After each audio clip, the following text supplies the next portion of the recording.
Ir-reklut il-ġodda fih dan il-korp tal-Pulizija ħadu l-ġurament tal-ħatra lejn ir-Repubblika ta' Malta u ċ-ċittadini tagħha. Mument memorabbli għalihom u l-qraba tagħhom li kienu preżenti. F'din iċ-ċerimonja li matula sar ukoll il-marx tal-parata ingħata rikonoxximent għar-rekluti li ġew fl-ewwel, it-tieni u t-tielet post. Brandon Gawci kiseb rekord ta' marki fl-eżamijiet. Issa bdejna għamilna sena reklutaġġ. Jien beħsieb ninkompli nistudja biex inkompli l-karriera tiegħi u xek biex nibqa' tiela fir-ranks, nistudja, nitrenja, naqdi dmirijieti ta' kull pulizija ieħor minn hemm tibda, dak huwa l-bażi. Ir-rikonoxximent tat-tieni post ingħata lil Antwan Xiberran u fit-tielet post Glenn Vella.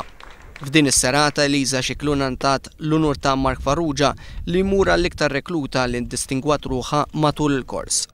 Unur kbir li wara sena sħiħa naħdmu tidħol naqbeżana fil-bidu, pero tibda tirranka, tibda tifhem għażat ir-responsabiltajiet x'ħansib qudiemi.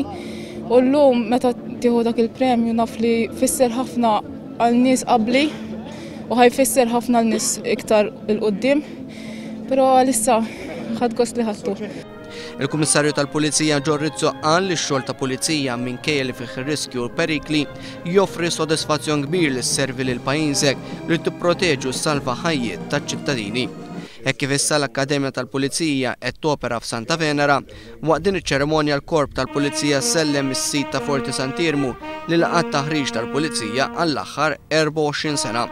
Intant fid-diskors tiegħu lejlet l-elezzjoni ġenerali li ġejja, il-Prim Ministru Lorenz Gonzi qal li se jtejjeb il-kundizzjonijiet finanzjarji tal-Pulizija.